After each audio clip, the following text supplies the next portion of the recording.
Boa tarde a todos, tudo bem? Essa é a segunda aula da disciplina Geografia dos Recursos Naturais. E o título da aula é A Riqueza de Recursos do Brasil, Pressupostos Naturais. Por quê?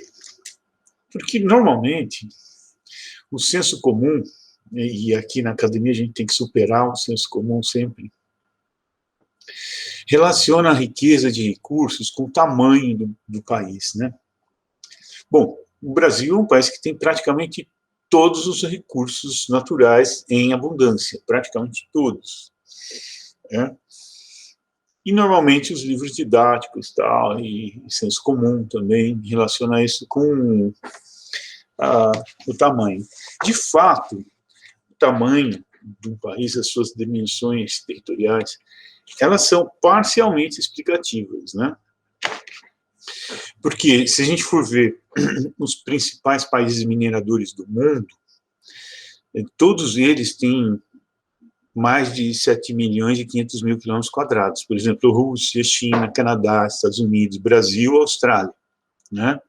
Não necessariamente nessa ordem, mas são de fato.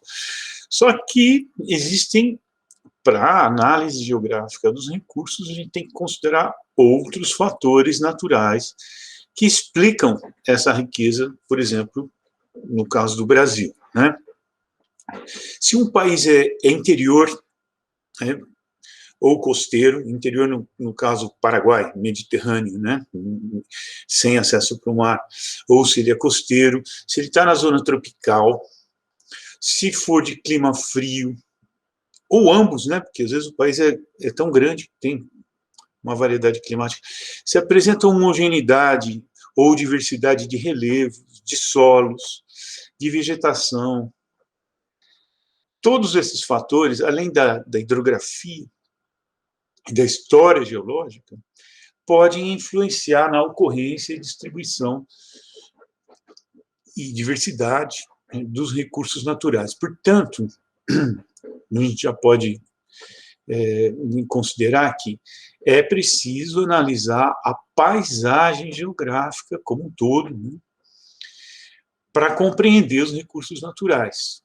Você não isola um recurso da paisagem. Você não vai conseguir explicar por que ele está ali, por que ele não está, porque se ele é bom, se não é bom. Se ele não estiver inserido na paisagem geográfica, porque a existência de, por exemplo, um determinado solo, ela ocorre em função de um clima, de uma litologia, de uma vegetação, de uma hidrografia, etc.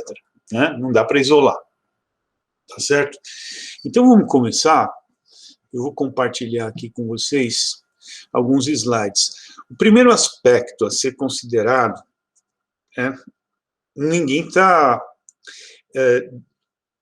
desvalorizando a questão das dimensões territoriais, porque quanto maior um país, maiores são as chances de haver variedade climática, de relevo, etc, etc. Tá? Mas vamos ver isso com mais rigor e começar a incluir outros fatores explicativos dessa riqueza de recursos naturais que o Brasil apresenta. Tá, ok?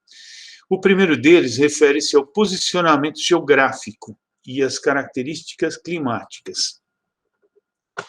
Deixa eu compartilhar aqui.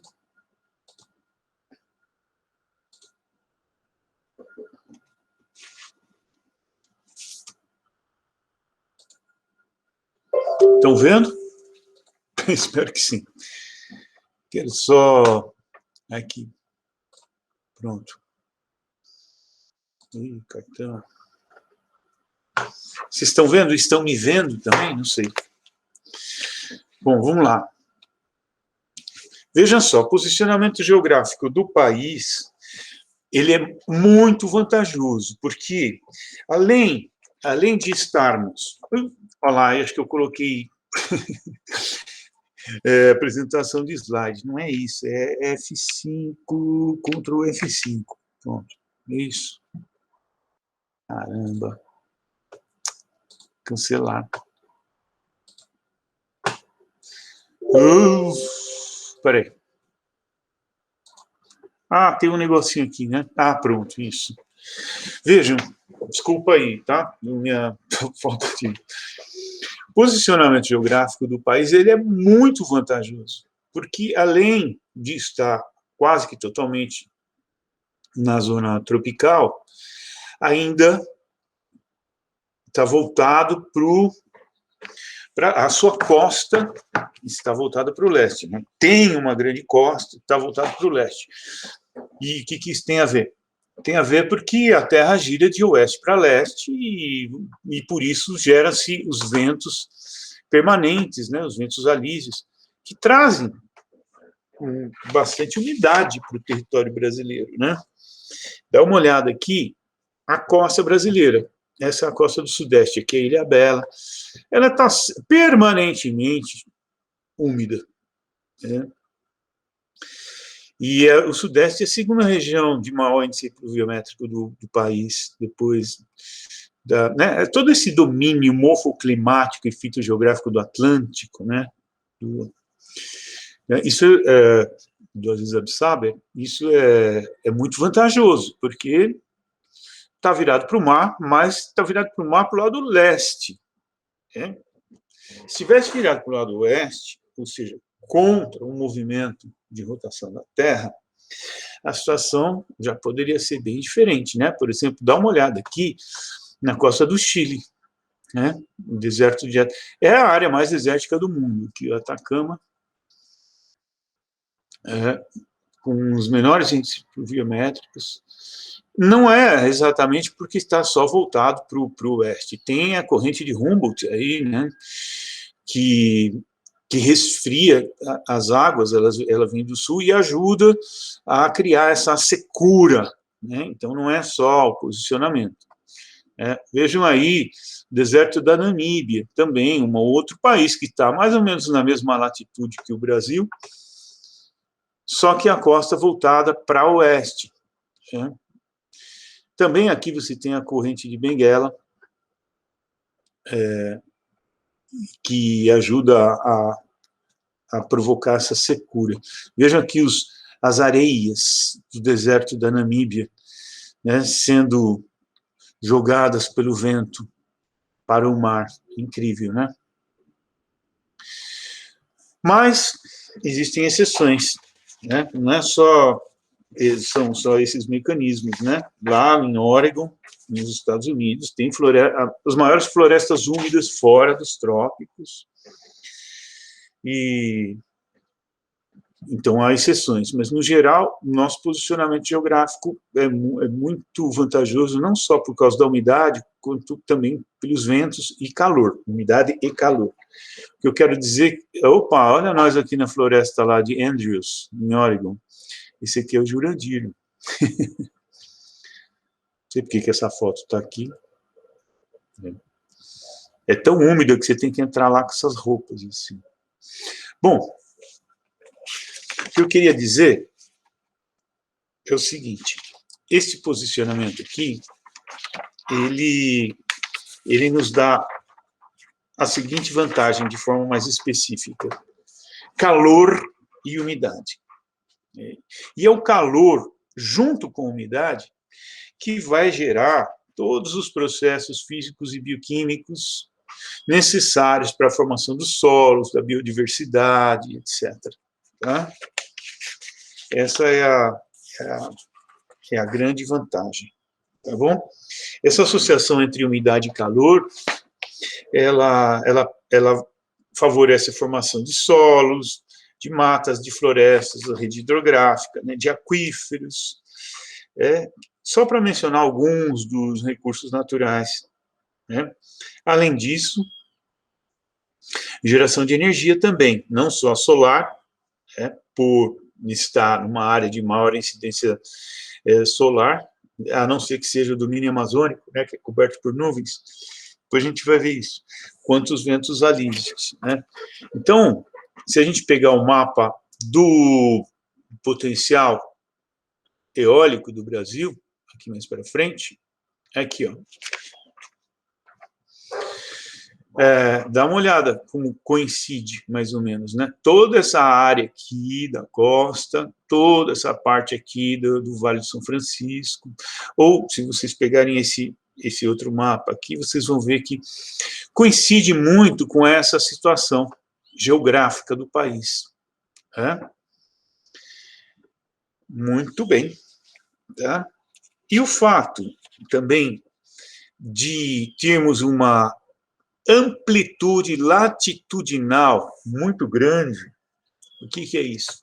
O país vai de 5 graus de latitude norte, lá no Parque Nacional de Monte Roraima, até 33 graus de latitude sul, lá em Chuí, ou seja, temos 38 graus de amplitude latitudinal, de norte a sul. É muita coisa. E o que isso significa? Significa que com essa amplitude, que é mais ou menos a amplitude do Chile também, né? Só que tem umas diferenças territoriais importantes. Vai ocorrer uma diversidade enorme de climas no país, nessa amplitude. Tanto latitudinal quanto longitudinal também. Né? Porque a gente sabe que não é só latitude e as altitudes que influenciam o clima, mas também a continentalidade, né, e a maritimidade. Então, isso vai resultar numa enorme variedade de climas, essa situação geográfica do país, que, por consequência, vai favorecer a formação de uma enorme diversidade de paisagens, de variados tipos de solos, de variados modelados de relevo, porque é o clima que modela o relevo, né? Um dos fatores é o clima, vai influenciar na distribuição das florestas, na rede hidrográfica, na formação de aquíferos. Ou seja, o clima influencia a paisagem, a formação das paisagens, e ao mesmo tempo é influenciado pelas paisagens que ele ajuda a criar. Então, um sistema de retroalimentação. Ok? Então, essa é uma primeira aproximação analítica da paisagem geográfica. Né? Vocês têm que entender a paisagem geográfica como um conjunto dinâmico e indissociável entre clima, vegetação, relevo, solos, hidrografia, substrato rochoso e ação antrópica. Né? Então, é esse conjunto que a gente tem que entender para entender qualquer realidade geográfica, né? No que se refere à paisagem. O segundo aspecto que nós temos que levar em consideração para entender a riqueza de recursos naturais do Brasil é a tectônica de placas. Né? Vejam aqui, esse aqui é o Parque Eólico do Ceará. Aqui. Nós estamos aqui inteiramente dentro, né, no meio de uma grande placa tectônica, que é a placa sul-americana aqui, que está em choque com a placa de Nazca, etc. Mas no território brasileiro, não há nenhuma divisão de placas. Né? Isso faz com que nós tenhamos uma costa, com uma plataforma continental rasa, ampla, que favorece bastante a sedimentação, etc. Mas, sobretudo, essa dinâmica aqui, ela vai provocar no território brasileiro, ao longo do tempo geológico, 3 coisas. Deixa eu ver se está aqui. 3 coisas. A hipirogênese da parte leste do continente, ou seja, o levantamento de grandes proporções territoriais que vão formar, em termos gerais, os planaltos brasileiros. Vejam que essa placa está indo em direção ao Pacífico, né? E ao se chocar com a placa de Nazca, há o processo de orogênese, né, de formação da Cordilheira dos Andes, e associado a esses 2 processos, um rebaixamento aqui na área central. no sistema pré-andino, que a gente chama. Tá. Bom, e daí? Esses três processos tectônicos, de pirogênese, orogênese e esse rebaixamento, ele vai ajudar a explicar a riqueza de recursos hídricos no país. Porque levanta de um lado, levanta do outro, toda a água vai para dentro do continente e, portanto, do território brasileiro. Então, toda a bacia do Rio Amazonas passa a correr para cá, todas as bacias e os rios e bacias aqui do Sudeste passam a correr para o interior, né? Você vê o Rio Tietê, o Rio Grande, Paranapanema, todos eles nascem próximos do oceano, mas vão para o interior. Então, toda essa água vai se concentrar no interior do país, formando principalmente a bacia amazônica e a bacia do Paraná, tá certo? Então, tudo isso tem a ver tanto com os fatores climáticos, porque se não houvesse um clima tropical, chuvoso, etc., não haveria o aporte de água para essas bacias, e também com fatores tectônicos, que conformam. Tectônica quer dizer a arquitetura, né, da crosta, que, né, favoreceu esse arranjo topográfico aí para que as águas se concentrem no país. Portanto, isso explica tanto os fatores tectônicos quanto climáticos, por que o Brasil é um país tão rico em recursos hídricos, tanto superficiais quanto subsuperficiais. Porque essas águas todas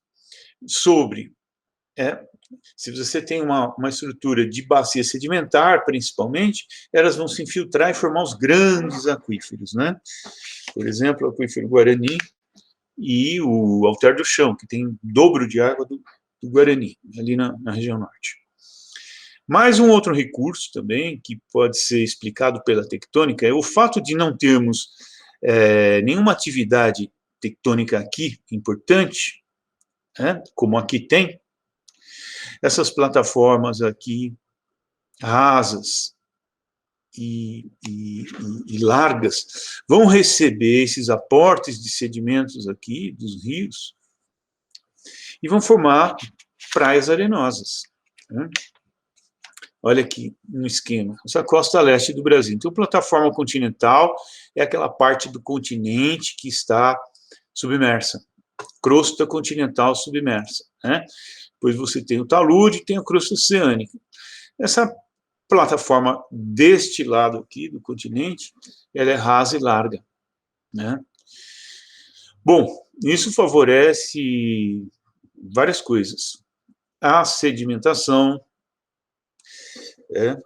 você tem, olha aqui um outro esquema aqui tudo isso está lá no capítulo, tá, gente? Veja a costa peruana em comparação com a costa brasileira. A costa peruana é árida, em termos de clima, praticamente pouquíssima ou nenhuma vegetação e sem praias, porque não tem um aporte de sedimentos dos rios, etc. E a costa brasileira, ela é úmida, dá uma olhada na umidade, toda florestada de Mata Atlântica e praias arenosas, o que é um recurso natural, aproveitado pelo turismo, por exemplo. Tá certo? Bom, vamos ver aqui o caso, ainda falando da tectônica de placas, como é que ela rearranjou o que é hoje o território brasileiro. E vamos ver. Esse é um aquífero Guarani. O que eu posso, analiticamente, em termos, de análise geográfica, usar para explicar o aquífero Guarani? Aqui estão as medidas dele e tal, 55, em termos de quantidade de água e de extensão territorial. Neste caso, você tem que considerar, na análise geográfica, a paisagem geográfica, aspectos climáticos, aspectos geomorfológicos, aspectos hidrológicos, aspectos tectônicos. Então, primeiro você tem uma tectônica, como foi explicado, que acaba jogando toda a água para dentro do continente. a formação de uma enorme bacia sedimentar, que é a bacia sedimentar do Paraná. Vocês vão ver que a bacia sedimentar, a rocha sedimentar, é um ótimo aquífero, né, uma esponjona. Depois a gente vai ver isso com mais detalhe. E que armazena bastante água, armazena e transmite. Então, a tectônica, a litologia, a topografia, né, todas as águas superficiais indo para essa estrutura sedimentar, a hidrografia, porque se não tivesse rios aí, a água infiltraria de onde? E o clima, porque se não tivesse um clima tropical úmido, ele está associado à rede hidrográfica, que está associado ao aquífero. Tá? Então, esse seria um primeiro esboço assim, do que seria uma síntese da paisagem, e um primeiro exemplo assim, de, olha, para eu explicar um recurso natural, eu tenho que situá-lo dentro da paisagem geográfica, no contexto da paisagem geográfica, e trazer os outros componentes da paisagem ali na explicação da ocorrência desse recurso. Ok? Muito bem. Olha aqui o aquífero Alter do Chão. Ele está aqui, mais ou menos aqui. Devia estar aqui marcado, não sei por que não está. Então, o Brasil tem as maiores reservas de água subterrânea do mundo, porque o Alter do Chão, embora ele seja de extensão territorial bem mais reduzida que o aquífero Guarani, ele tem praticamente o dobro de água. Além de 12% de todas as águas doces que correm sobre os continentes. Né? Então, a gente tem que usar esses elementos tectônicos, climáticos, geomorfológicos, para explicar isso. Não é só, o Brasil é um país grande e tem tudo. Né? Isso é muito simples, né? Muito senso comum. Tá ok? Agora a gente vai entrar na parte do relevo. Em que forma, desculpa, as macroestruturas do território, de que forma elas podem influenciar a diversidade de recursos naturais no Brasil. Eu vou fazer uma pausa aqui só para ver como é que está saindo, né? Porque vai que está dando algum problema, eu não sei, depois tem que gravar tudo de novo. Só um minutinho aí, gente.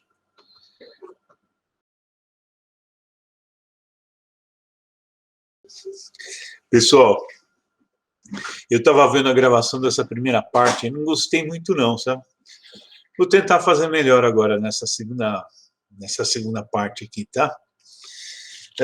Mas, importante é que o conteúdo está lá em termos gerais e que vocês leem o texto, né? Para entender como que esses aspectos têm que ser incorporados na análise geográfica para você explicar por que o Brasil é um país tão rico em recursos naturais. Nós tínhamos parado nas macroestruturas do território brasileiro. Vocês se lembram das aulas de Geomorfologia 1, o que são as macroestruturas e as morfoesculturas, né? As macroestruturas ou morfoestruturas, elas são as bacias, o que mais? Os escudos cristalinos e os cinturões orogênicos, né? Pois é, nós temos muitos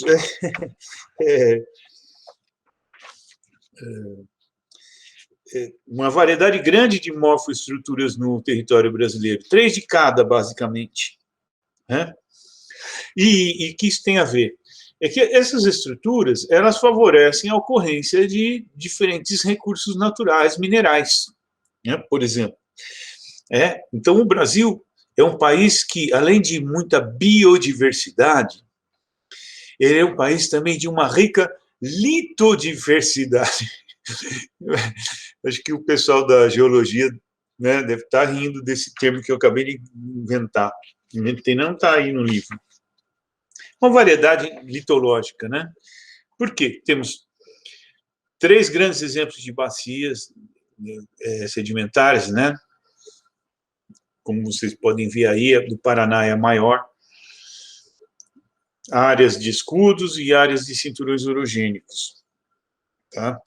E essa litodiversidade, ela favorece a uma diversidade de bens minerais, né, de elementos minerais. Por quê? Porque varia o metamorfismo das rochas, por exemplo, em áreas dobradas de cinturões, você tem metamorfismo, né, quando os cinturões eles se formam por pressão, né, por choque. E ele ocorre em diversos graus, então você tem diversos graus de metamorfismo, né? Desde os menos intensos, que transformam argilitos em ardósias, até os mais fortes, que transformam arenitos em quartzitos, tá bom? Vocês devem ter feito já geologia geral, geomorfo 1 e tal, né?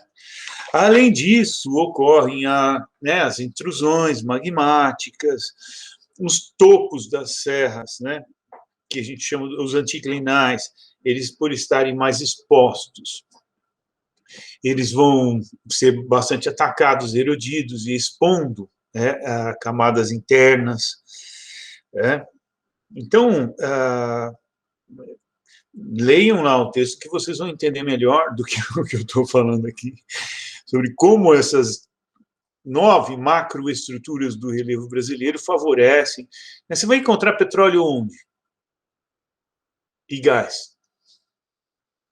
Principalmente em bacias sedimentares, né? Sejam submersas ou não. No caso do Brasil, a gente encontra mais nas submersas. Mas também tem muito gás no maciço de Urucum, também não é assim regra, né? Lá no Amazonas. Então, há uma diversidade mineral, na região de Minas Gerais, por exemplo, né, é mais na parte de Minas Gerais onde tem os cinturões, né, os dobramentos. Né? Porque do lado do Triângulo Mineiro é sedimentar, aí eles exploram outros recursos, aí é gado, é soja, etc. Tá, ok? Então, essa também é uma vantagem do Brasil. Se fosse um país que tivesse assentado sobre uma única morfoestrutura, como praticamente é o Chile, né? O Chile está inteiro dentro da morfoestrutura do cinturão orogênico da Cordilheira dos Andes. Então, aí você vai ter, pode até ter uma grande riqueza, mas não uma grande diversidade, né? Por exemplo, o Chile ele tem uma grande riqueza de determinados minérios, como cobre, por exemplo, mas não tem uma diversidade como tem o Brasil, porque nós estamos assentados sobre uma variedade maior de morfoestruturas, tá bom? Em relação às morfoesculturas, o que são as morfoesculturas? São os modelados de relevo, né? Então, se vocês verem um mapa ali daquela classificação nova do relevo do Brasil, tem 29 unidades de relevo, divididos em... Como é que o relevo é dividido, hein? Calma, falem um de cada vez, senão eu não vou entender, vai. Pessoal, vocês já fizeram geomorfo 1, 2, 3, 4, 5, vocês têm que saber, né? Planaltos, planícies e depressões. Planalto, você tem 4 tipos de planalto: planalto orogênico, planalto sedimentário, planalto residual e os planaltos arqueados, igual ao Borborema. Planícies, elas estão associadas a corpos hídricos que favorecem a sedimentação. Eu me lembrei de uma coisa. Eu tenho aí um material extra que é uma revisão completa de geomorfo, de solos, de hidro. Eu me lembrem de passar para vocês, tá? Porque nessas revisões tem todas essas informações básicas aí que vocês têm que ter, não podem se formar sem ter. Planície tem que ter um sobrenome. Planície o quê? Planície costeira, planície fluvial, planície lacustre, planície o quê? Porque a planície está sempre associada a um corpo hídrico que traz aquela sedimentação ali, favorece a ocorrência de determinados recursos, por exemplo, a areia de sedimentação. Né? Você pegar o Vale do Paraíba, a planície do Vale do Paraíba, do Rio Paraíba, foi o maior produtor, até hoje, o maior produtor de areia, né, do estado. E chegou a ser, assim, sabe, eu não lembro o percentual de areia do Brasil, mas está aí no texto. Ou áreas que não são planícies, que são planaltos, e aí você vai ter outro tipo, né, de aproveitamento de recursos hídricos. Então, por exemplo, de que maneira o relevo pode, isso é importante para análise geográfica, o relevo é um dos componentes da paisagem. Você tem clima, relevo, vegetação, hidro, solos, geologia. Tá? E a ação antrópica atuando aí nesse conjunto, um conjunto indissociável. De que maneira o relevo pode ser relacionado a recursos naturais, na medida em que relevo é forma, relevo é a forma da superfície, é aspecto, né? Então, aí que está, lembram da primeira aula, do aproveitamento em material indireto? Pega um agronegócio, o relevo é mais importante do que o solo, porque é mais fácil corrigir o solo do que corrigir o relevo, né? Para que as máquinas... exemplo das hidrelétricas, né? No relevo, vocês já viram como é importante a questão do relevo no aproveitamento hidrelétrico, não basta ter rio. E aí tem os exemplos de Xingó, que é uma das mais eficientes usinas em relação à área inundada com a geração de energia. Ela gera muito mais energia com 60 quilômetros quadrados de área inundada, apenas. Ela gera muito mais energia do que a Balbina, que inundou 2.630, mais ou menos, quilômetros quadrados de floresta. Bom, aí tem a foto da escarpa da Serra do Mar sendo usada como um recurso, né? Um relevo sendo usado como um recurso para gerar energia cinética para as águas lá da represa Billings descerem e gerarem energia lá na Henry Borden, né? E, bom, além do aproveitamento hidroviário, né? Porque rios de planície são mais navegáveis do que rios de planalto, então tem o recurso hídrico, ele também, o aproveitamento viário dele também é muito importante. E esse aproveitamento viário depende muito do relevo, né? Porque se for um rio de planalto com corredeiras, ele só vai ser navegável, esse recurso hídrico para fins viários só vai ser navegável com represamentos e eclusas, para que as embarcações possam passar de um nível para o outro. Isso está explicadinho ali, tá bom? Outro exemplo do relevo influenciando o aproveitamento dos recursos são as bordas de planaltos sedimentares. Lembram-se como se chamam as bordas de planaltos sedimentares? Quando o planalto sedimentar acaba e tem a depressão periférica. Todo planalto sedimentar tem depressão periférica, mais ou menos acentuada, mas a tendência é que tem. Isso está lá na revisão de geomórfica que eu vou mandar para vocês. Como que se chama essa passagem do planalto sedimentar para a depressão, quando ela é mais abrupta? Eu vou dar uma dica, ó.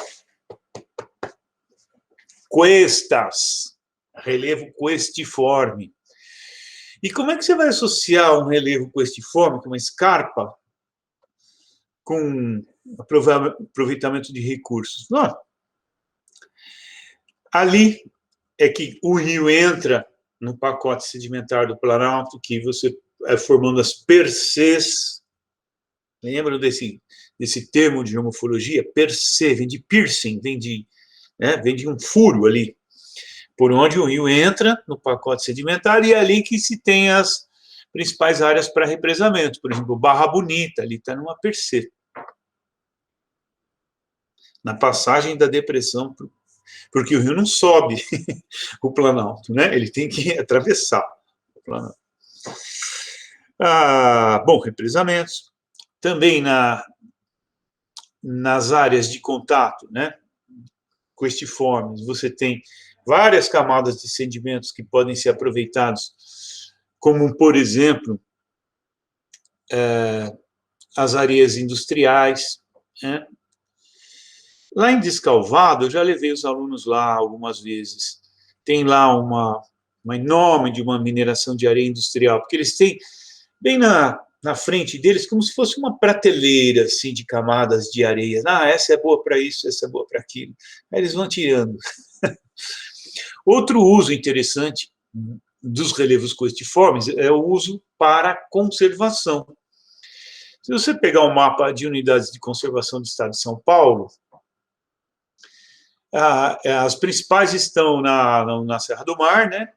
E depois lá no Morro do Diabo, lá no Pontal, e no meio do estado você só tem nas áreas de cuesta, porque são áreas de difícil ocupação para outros fins, e acabaram sendo conservados por essa razão. Para fins de aproveitamento indireto, né, de unidades de conservação, educação, recreação, etc., e valor cênico do relevo, etc., né? Então, engraçado, eu não estou projetando mais nada, né? Eu devia estar, peraí. Eu vou compartilhar aqui com vocês. Esqueci, gente, desculpa.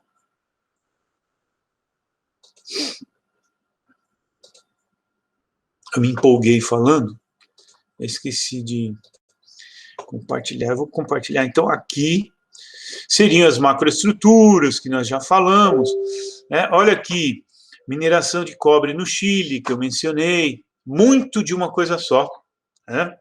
País rico de poucos, rico em quantidade e não rico em variedade. Igual a Arábia Saudita, muito rico em quantidade de um só recurso natural, que é o petróleo. E aqui o mapa do relevo, né, com as planícies, depressões e planaltos, como eu falei. Agora vocês já sabem como isso pode influenciar, né? Olha aqui um agronegócio de soja no centro-oeste. Observe o relevo aplanado e o maquinário utilizado. Você acha que isso ia ser possível numa área de planície inundável? As máquinas pesadas, não. E a área serrana, que tem morro, que tem que subir e descer também, não. Aqui é o Xingó, a área inundada é muito pequena, porque o Vale do Rio São Francisco ali é bem entalhado, então você consegue gerar 5.000 megawatts de energia em apenas 60 quilômetros quadrados de área inundada, mas tem umas questões ambientais e sociais graves que estão mencionadas ali no texto, tá? A gente não pode olhar para uma usina apenas pelo aspecto da engenharia. Então ela é muito eficiente. Não, tem que saber. Esse represamento, ele prejudicou muito as populações a jusante, porque diminuiu a sedimentação, portanto a pesca, e diminuiu a inundação das várzeas, portanto a cultura de arroz. Então o geógrafo tem que olhar a paisagem como um todo, né, juntando todos os aspectos possíveis ali. Aqui o exemplo da Henry Borden. Esse aspecto que forma, né, essa escarpa, ela está sendo aproveitada como recurso natural para trazer água lá de cima da Billings para gerar energia aqui embaixo, na Henry Borden. É como se fosse construir uma barragem dessa altura para gerar energia potencial, para que a energia potencial do represamento se torne energia cinética na descida e depois vire energia elétrica. Todas essas transformações energéticas vocês vão ver no capítulo 4. E aqui em contraste com... eu tenho uma... me dá uma tristeza ver isso. Gente do céu. Quando eu olho o Balbina... até o nome Balbina já me dá um negócio assim, sabe? Nossa, eu sempre disse, é o maior desastre ecológico e ambiental, e geográfico, e social, e tudo do país.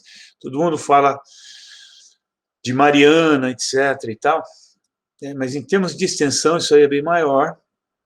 E o pior foi, eu não sei se é bem maior, mas para vocês terem uma ideia, esses algodõezinhos pretos, brancos aqui, não são ovelhas pastando no pasto, são nuvens. Dá uma olhada ali na 2.600 e não sei quantos, eu não lembro exatamente, quilômetros quadrados de área inundada para gerar uma represa de, no máximo, 7 metros de profundidade, para gerar, no máximo, 250 megawatts. 2.600 para 250 megawatts, enquanto Xingó, 60 para gerar 5.000 megawatts. Bom, enfim. Então, os represamentos com eclusas permitem o uso viário, né, do recurso hídrico, né, que é o foto de Barra Bonita.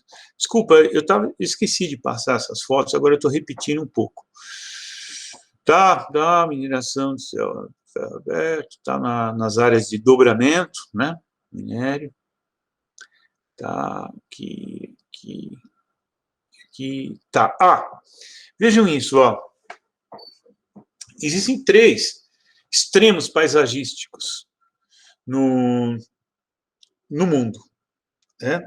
Isso para explicar a biodiversidade, né? Porque a biodiversidade, ela resulta da interação de componentes da paisagem. Eu não posso pensar, por que o Brasil é biodiverso, é o maior país mais biodiverso, e a República Democrática do Congo é o segundo país mais biodiverso. Porque Não. Porque é grande? Não.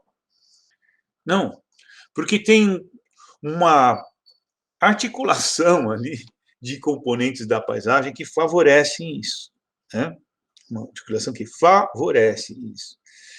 Então, o clima aí é bastante determinante. Então, vejam, eu tenho um extremo paisagístico onde há muito calor e pouca água. Por exemplo, os desertos quentes. Biodiversidade bem baixa. Outro extremo, que é onde tem muita água e pouco calor. Por exemplo, os polos. Biodiversidade bem baixa. E um outro extremo, onde há muita água e muito calor. Por exemplo, as florestas tropícias. Está escrito errado ali, desculpa. Então, a biodiversidade aumenta nesta direção e nesta direção, tá certo?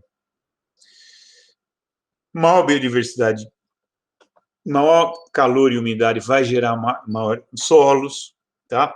Só que o relevo também, ele vai fazer exercer um papel muito importante, tá? Na biodiversidade, e vocês têm que pensar nisso. Por isso que o Aziz falou em domínios morfoclimáticos e fitogeográficos. Não é só relação clima e vegetação, não. O relevo é muito importante para vocês entenderem isso, tá? Como? Imagine aqui um morro, uma forma de relevo.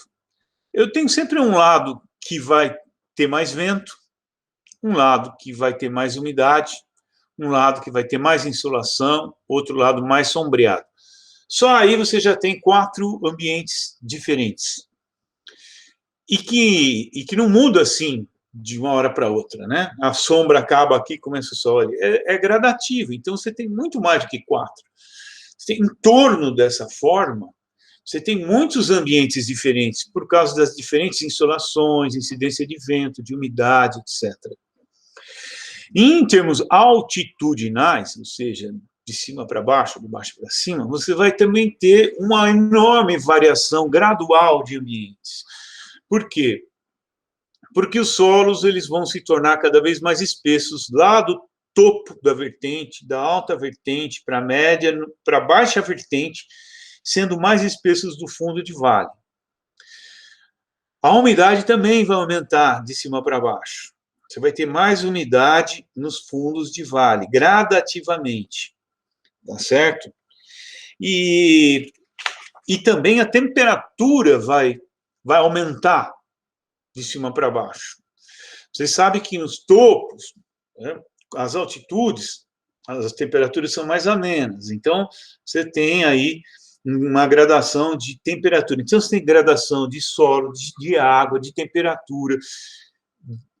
ao longo da vertente, do topo da alta vertente até a baixa vertente, e o fundo de vale. Então, tanto em termos do entorno da forma, quanto em termos altitudinais, você vai ter uma combinação de elementos que vai formar uma enorme variedade de ambientes. E a gente sabe que a biodiversidade, ela depende de variação de ambientes. Se você tem um ambiente totalmente homogêneo, você tem uma biodiversidade menor, tá certo?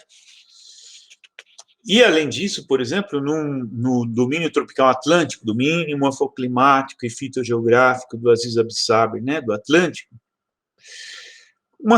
um conjunto de morros, num conjunto de morros, você vai ter diferentes incidências de radiação solar, né, que vai favorecer muito mais, por exemplo, o desenvolvimento de epífitas e espécies suberbóreas, muito mais do que no domínio amazônico, por exemplo, que é bastante sombreado. Então, o fato do domínio atlântico estar no relevo de planaltos orogênicos, favorece muito a biodiversidade vegetal e animal, principalmente de espécies vegetais suberbóreas, epífitas, etc. Então, não desconsiderem relevo da análise geográfica, tá certo? Não desconsiderem nenhum. Vocês têm que estar sempre cruzando, né, esses elementos. Então, como conclusão dessa aula, os recursos naturais, eles só podem ser compreendidos no contexto da paisagem geográfica, né, e não isoladamente. No contexto da paisagem geográfica, que consiste num conjunto de interações dinâmicas e indissociáveis e perpétuas. O clima age sobre as rochas, e agindo sobre as rochas, influencia na formação de determinados tipos de solos, né? Os diferentes tipos de solos vão influenciar no desenvolvimento vegetal, de diversas coberturas, que vai abrigar diferentes vidas animais. E a vegetação também retroage no solo, porque ela vai alimentar o solo de matéria orgânica. E também vai retroagir no clima, que ao mesmo tempo que o clima influencia o desenvolvimento dos solos e vegetal, a formação vegetal vai influenciar no clima, fornecendo umidade para esse clima e reduzindo as amplitudes térmicas. Você sabe que a área florestada nunca esquenta demais e esfria demais. Isso ocorre em área desértica. Né? Bom, e que também essas amplitudes térmicas, essas águas que circulam na atmosfera e no solo vão influenciar a formação de rios, que vão influenciar o modelado de relevo, que vai... E os rios também são... retroalimentam o clima, enfim. É um passeio analítico pela paisagem geográfica, né? Só para mostrar para vocês que, para entender recursos naturais, por que um país é rico em recursos ou não é rico em recursos, vocês têm que ter uma visão de conjunto. A paisagem enquanto conjunto, uma visão integrada, tá certo? E aí, dentro desse conjunto, situar aquilo que vocês querem analisar. Senão, não funciona, tá ok? Então, esses são os pressupostos naturais para a explicação da riqueza do Brasil em recursos naturais, tá? Que vai muito além do fato de ser um país grande, um país assim, tá ok? Bom, espero que vocês aproveitem essa aula aqui. Deixa eu interromper o compartilhamento. Interrompi? Tá, pessoal. Então, leiam o capítulo, assistam esse vídeo se tiver. Eu vi que não está lá grandes coisas, mas, enfim. Vai melhorando. Com o decorrer do semestre, vai melhorando. E façam as atividades. E, na medida do possível, venham para os nossos encontros. que no caso de recursos naturais é terça-feira, né? 6 horas agora, tá ok? Valeu, obrigado, um abraço a todos, bom fim de semana aí que está chegando, e se cuidem física e psicologicamente, tá? E uma das formas de a gente se manter aí bem é estudando, né? Estudando, trabalhando, enfim, ok? Mas se cuidem. Um abraço aí para vocês. Beijão.